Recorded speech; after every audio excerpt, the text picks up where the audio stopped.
Hola, bienvenidos a un nuevo episodio de Historias del Paddock. Hoy tenemos un invitado especial, que es nuestro amigo Luke. Saluda, Luke. Y hoy vamos a hablar de alguien muy especial también, ni más ni menos que Ángel Nieto, nuestro querido Ángel. Y vamos a hablar de su aventura y de su experiencia con las motos de 500, porque aunque fue un gran campeón en las cilindradas inferiores, Ángel también lo hizo muy bien en el Mundial de 500. Por cierto, al final de este vídeo resolveremos el concurso de hace 2 semanas, acordaros. Así que nada, sentaros, poneros cómodos y bienvenidos a un nuevo episodio de Historias del Paddock.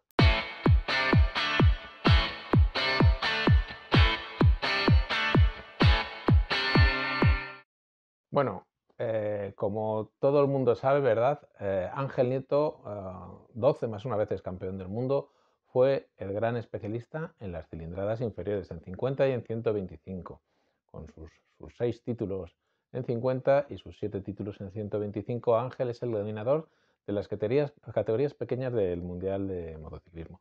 Pero Ángel nunca renunció a correr con motos grandes. De hecho, a lo largo de toda su carrera deportiva, también fue un piloto regularmente asistente a la categoría de 250, con no la dedicación necesaria a esa categoría, pero con resultados aceptables y carreras aceptables. También probó fortuna en otras categorías, incluso el Mundial de 500. Aunque no se prodigó mucho, solamente hizo un gran premio en esa categoría, sí se subió a las motos grandes. Y hoy os vamos a contar cómo fue esa aventura de Ángel. Hasta que llegó el momento de correr en 500, Ángel fue un especialista en 50 y 125, pero ya se acercó a esas cilindradas superiores cuando en el 73, corriendo con Morbidelli, llegó a probar la Morbidelli 350, una moto bastante prometedora, bastante interesante, con la que corrió en los entrenamientos, realizó los entrenamientos del Gran Premio de las Naciones en Monza en 1973, pero la moto no terminó de ir suficientemente bien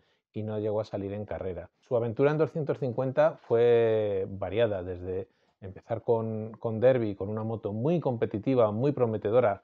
Recordad que esa moto llegó a ganar un gran premio en manos de Borge Hansson en el rapidísimo circuito de Salzburg, con lo que tenía muchas posibilidades de desarrollarse. Pero entre el accidente que sufrió Ángel en Nürburgring en 1972, el famoso accidente que le terminaron evacuando de la parrilla porque lo mandaron al hospital por una conmoción y se fugó de allí subido en una motocicleta y llevando la ropa de Jorge Cabezas, que era el delegado de la Federación Española en aquella carrera, hasta llegar al circuito, y ahí donde se puso un mono, salió a la parrilla y ahí lo interceptó afortunadamente la policía, como siempre dijo Ángel, que por suerte lo evitaron que saliera a correr porque no estaba en condiciones. Pues entre ese incidente y la triste pérdida de Santi Herrero 2 años antes en la isla de Man, el tema de 250 como que dio un poco de miedo en Derby y decidieron pararlo y que se centrara en esas categorías. Luego Ángel, por circunstancias de la competición, fue saltando de marca en marca. Primero, como decimos, Morbidelli, después regresó a Derby, luego volvió a 50 para correr con Kreidler, luego aparecieron aquellas Bultaco desarrolladas sobre Piero Battici, con lo que al final Ángel nunca llegaba a tener una moto suficientemente competitiva como para dar el salto. En el Campeonato de España, recordad que esas carreras del Nacional entre balas de paja con aceras, con farolas, esos circuitos urbanos españoles tan peligrosos y que con tantos límites tenían para el desarrollo de un motociclismo de elevado nivel, pues Ángel se manejaba con el material con el que estaba en el Mundial y por supuesto siguió corriendo con la 250 con la que se había estado en el Mundial, esa moto que, como decía antes, con la que ganó Borge Hansson en Austria. Benjamín Grau hizo tercero en el Gran Premio de España de 1975 en el Jarama. También Barricín hizo carreras con aquella 250. Bueno, es una moto que no evolucionó prácticamente nada durante una década, pero era suficientemente competitiva para las carreras del Nacional de Velocidad. Pero además Ángel, además de correr en 50, en 125, en 250, también llegó a competir en la clase 750, que desde 1975 formaba parte del Campeonato de España. Era un compendio de motos de diferentes cilindradas. Se podía correr con unas motos de 750, había 500 de Gran Premio, había motos de calle, motos evolucionadas como una Osa Yankee con la que competía Alfonso Durán. Había también motos de 350. Bueno, era un compendio de motos que permitían que hubiera una parrilla suficientemente amplia como para disputar carreras.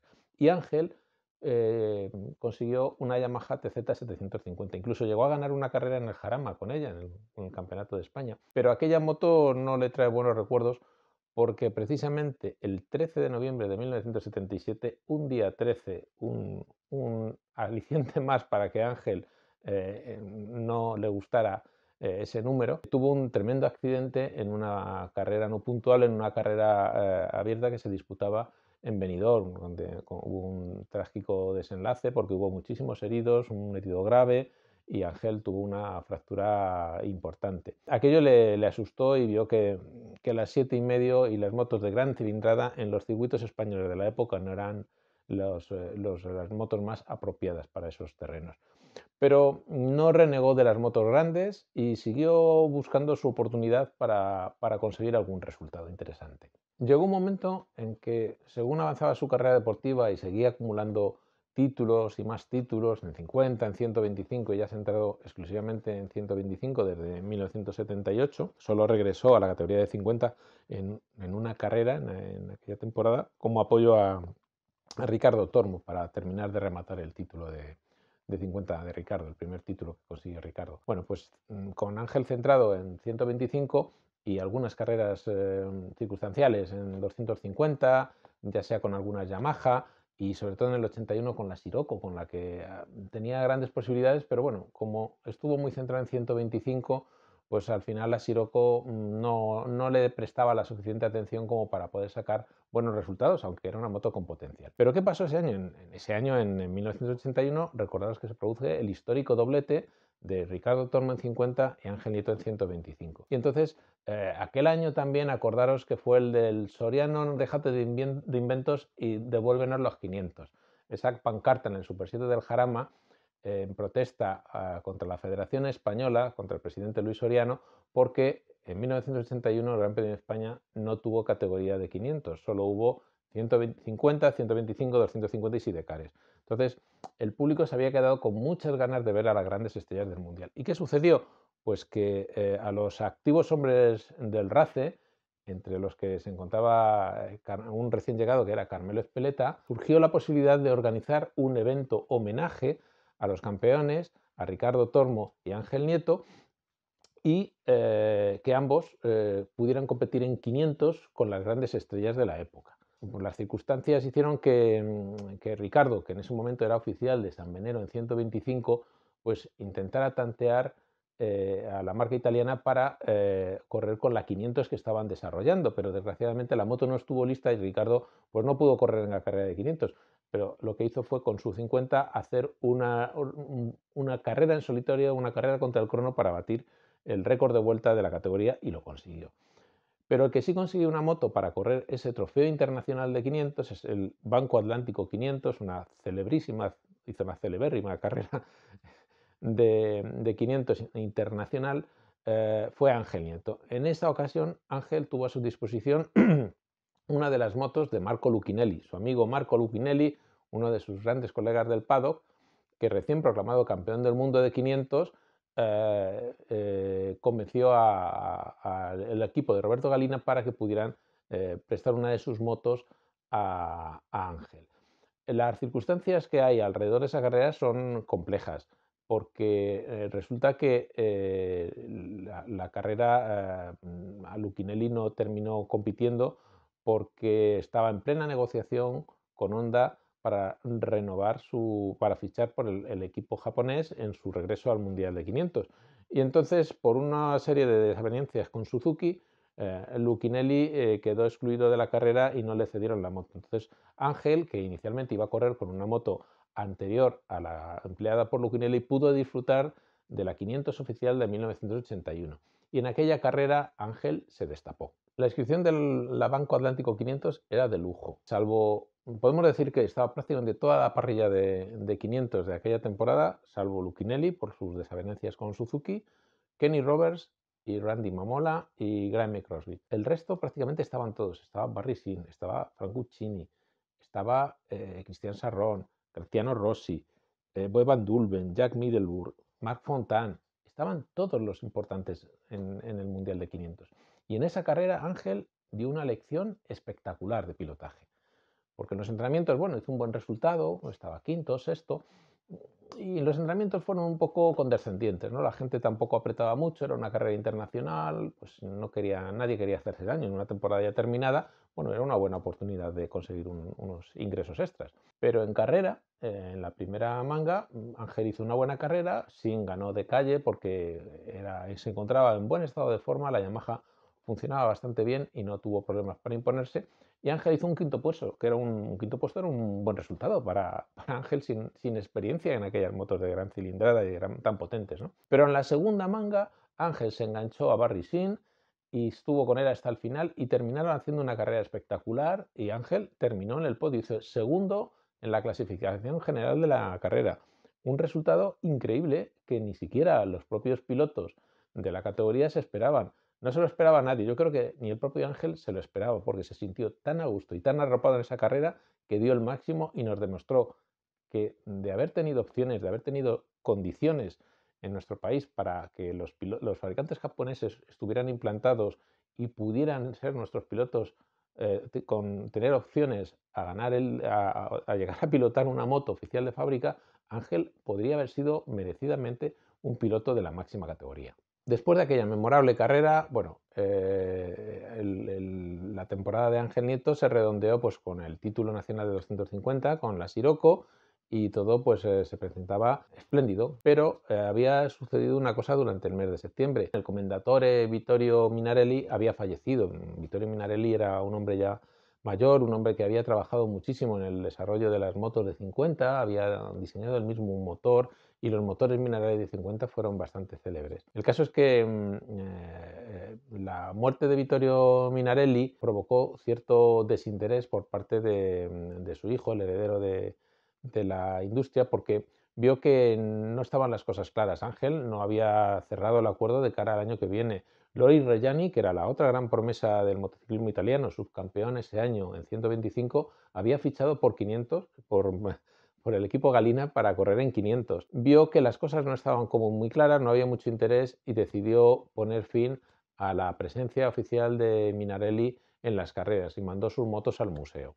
Ángel, por su parte, estaba bastante ilusionado con el tema del Mundial de 500. Le pareció que, bueno, que visto los resultados en el Jarama podía hacerlo bien. Y hubo un contacto con Claudio Castiglioni, que en ese momento se estaba trabajando en su proyecto de la Cagiva 500, que ya estaba en el Mundial, pero faltaba mucho desarrollo, le faltaba mucho por hacer todavía. Con el desmantelamiento del equipo Minarelli, pues los pilotos se buscaron la vida y los técnicos también. Entonces Jean Thiel, que era el hombre de la mano derecha de Ángel Nieto en las carreras, en el apartado técnico, había llegado a un acuerdo con Castiglioni para trabajar en la Cagiva. Cuando Ángel se enteró de eso, pues contactó con Thiel, habló y vio la posibilidad de, ¿y si yo le convenzo a Castiglioni para hacerme cargo de la 500 y pilotar la 500 en 1982? Todo fue muy rápido y tuvo un desenlace muchísimo más veloz todavía. Fue en esa parte del otoño al invierno de 1981. Ángel viajó a Italia para ver las motos, para hablar con Castiglioni. Castiglioni pues estaba muy interesado, tener una figura como Nito en su equipo, imaginar lo que suponía. Pero cuando llevó al reparto Corse de Cagiva a Ángel y Ángel vio aquella moto, se le cayó el alma a los pies, porque no era una moto realmente suficientemente competitiva como para hacer frente a las motos japonesas. Además, Ángel conocía bien el aspecto de ese motor, porque básicamente era la misma configuración que tenía su Yamaha TZ750. Entonces vio que le faltaba muchísimo por hacer esa moto. Entonces declinó la oferta de Claudio Castiglioni y la Cagiva 500, y para quitárselo de en medio le soltó una de las clásicas perlas de Ángel. Dice, oye, esta moto está muy bien, pero para el museo. Esta moto no sirve para nada, lo cual le gustó muy poquito al señor Castiglioni. El caso es que esa noche Ángel, con esa agilidad mental que tenía, se fue a hablar con Jean Thiel y le convenció para recuperar las Minarelli, montar una estructura ellos mismos, que Jean Thiel se encargara de la preparación de la moto, coger su Sirocco 250 y montar su propio equipo para correr en 125 y 250. Lo que sucedió es que Minarelli había vendido las motos a Garelli y que quería montar una estructura en torno a Eugenio Lazzarini para 1982. Ángel, con su perspicacia habitual, tomó una decisión fundamental, viendo que se quedaba sin motos.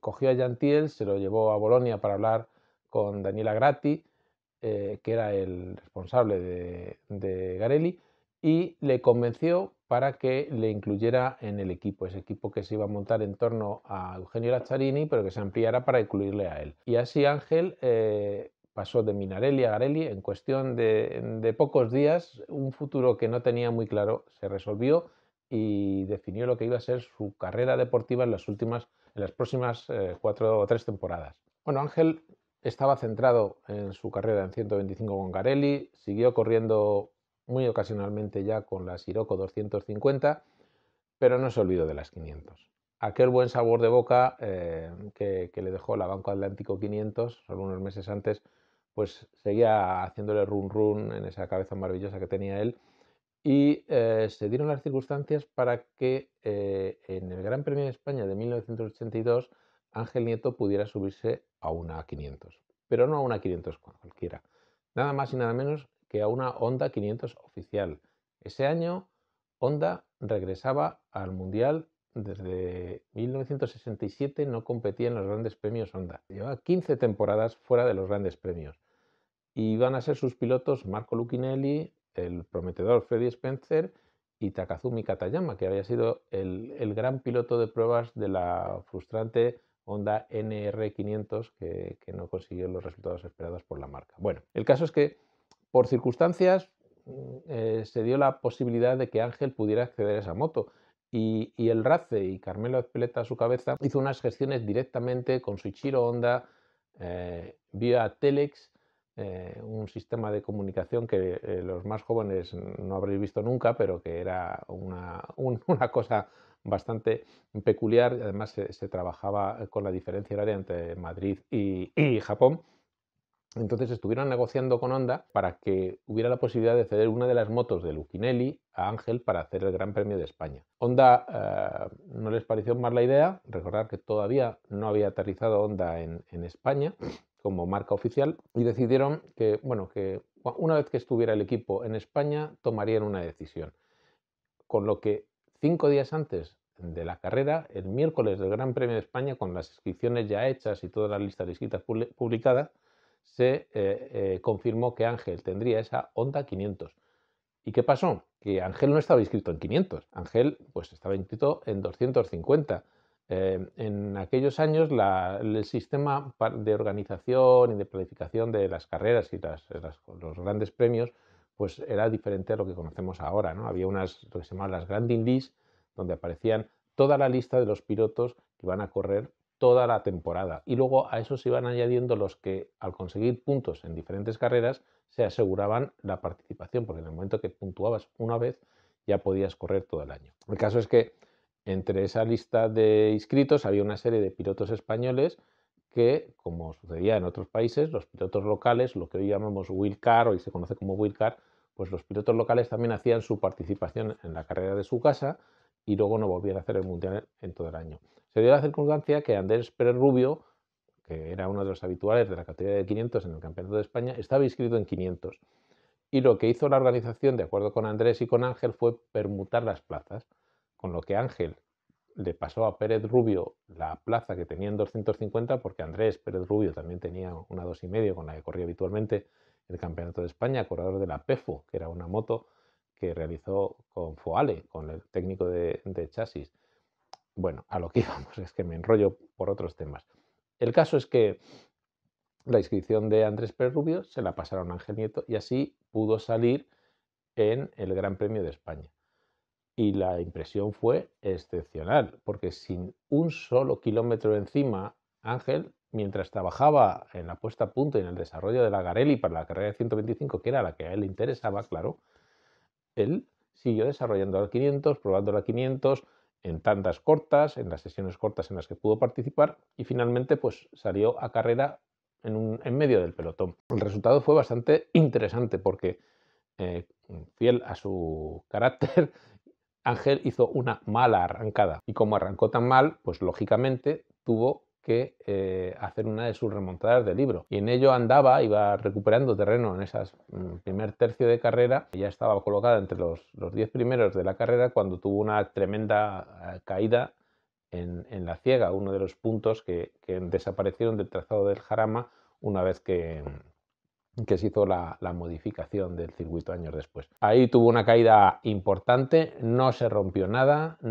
afortunadamente no tuvo ninguna fractura, pero se dejó el cuerpo bastante maltrecho, como lo demuestra que el fin de semana siguiente, en el Gran Premio de Italia, tras conseguir ganar la carrera de 125, Ángel apenas tenía fuerzas para bajarse de la moto de los dolores y las secuelas que arrastraba de la caída del Jarama. Y aquella fue la última experiencia, la última participación de Ángel en la categoría de 500. Yo sigo haciendo énfasis en lo que supuso aquella carrera para todos y para Ángel, porque imaginarlo, Honda regresaba al Mundial de 500 y el único piloto que se subió a esa moto fuera de sus 3 pilotos oficiales fue Ángel Nieto. Fue un hecho que nunca más ha vuelto a repetirse y resultó excepcional.